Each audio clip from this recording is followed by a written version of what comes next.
Hello नमस्ते, मी गंगा. माझ्या चॅनलमध्ये तुमचं खूप मनापासून स्वागत करते. आज मी बनवणार आहे खापरोळी. तर त्याच्यासाठी हे साहित्य घेतलेलं आहे. उडीद डाळ आहे 1 वाटी, 2 वाट्या साधे तांदूळ आहेत, अर्धा वाटी उकडा तांदूळ आहे आणि 1 वाटी चण्याची डाळ आणि त्याच्यामध्ये 2 चमचे मेथी घातलेली आहे. तर हे आपल्याला स्वच्छ धुवून भिजवून घेतलेलं आहे ते 7-8 तास. आणि आता आपण हे वाटून घेऊया. जसं आपण डोशांसाठी बनवतो त्याच प्रकारे आपल्याला हे वाटण तयार करून घ्यायचं आहे. याला आपण खापरोळी पण म्हणू शकतो किंवा रसपोळी पण म्हणतात. कोकणातील पारंपरिक पदार्थ आहे हा एक. तर आता आपण हे सगळं वाटण तयार करून घेऊया अगोदर.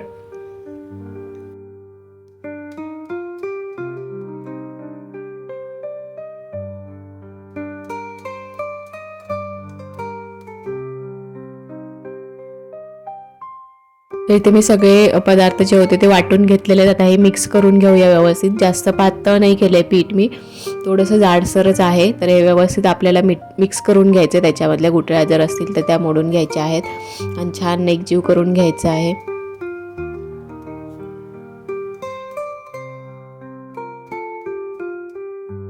आणि कलर येण्यासाठी मी ह्याच्यामध्ये थोडीशी हळद घालते आणि ती पण मिक्स करून घेते.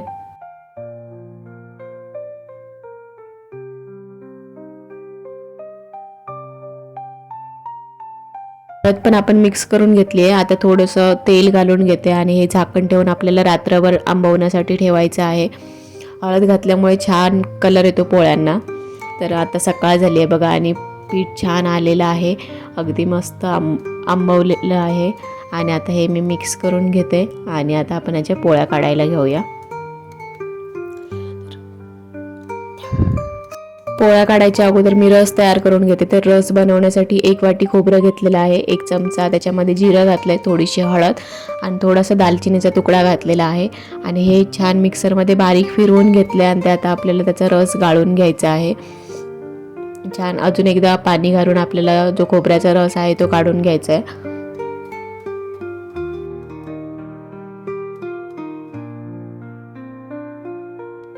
तर हा बघा आपला रस पण इथं तयार झालेला आहे. आता ह्याच्यामध्ये आपण गूळ घालूया. आपल्याला आवडीनुसार जेवढं गोड हवं त्याप्रमाणे गूळ घालून घ्यायचं आहे आणि थोडीशी वेलची पावडर घालायची आहे. वाटताना जरी तुम्ही वेलची घातली तरी चालेल किंवा नंतर वेलची पावडर घातली तरी चालेल. मी आता गूळ मिक्स करून घेते आणि त्याच्यामध्ये थोडीशी वेलची पावडर पण घालते आणि रस आपला बाजूला ठेवून देते.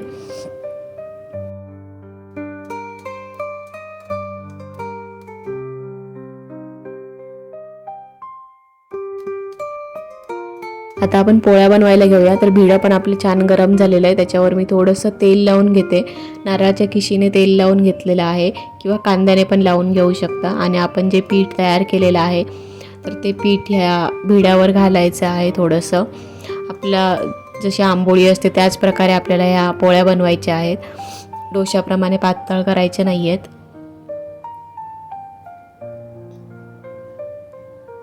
तिथे मी थोडंसं पीठ घातलेलं आहे आणि ते आपण आता पसरवून घेऊया जरासं. आणि झाकण ठेवून 2 मिनटं आपल्याला हे छान भाजून घ्यायची आहे ही पोळी.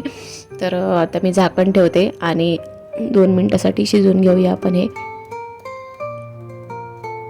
झाकण काढलेलं आहे बघा, पोळी छान झालेली आहे. तुम्ही अशीच ठेवू शकता किंवा परतून दुसऱ्या साईडने जरी भाजून घेतली तरी चालेल. तर आता मी दुसऱ्या साईडने पण भाजून घेणार आहे आणि वरून थोडंसं पाण्याचा हात लावला आहे म्हणजे पोळ्या आपल्या सॉफ्ट राहतात, कडक नाही होत. तर आता आपण दुसऱ्या साईडने पण भाजून घेऊया आणि नंतर मग काढूया ही पोळी. आणि अशाच प्रकारे आपल्याला सगळ्या पोळ्या बनवून घ्यायच्या आहेत. तरी आपली पोळी तयार झालेली आहे, ही मी काढून घेते आणि अशा प्रकारे बाकीच्या पोळ्या पण आपण बनवून घेऊया.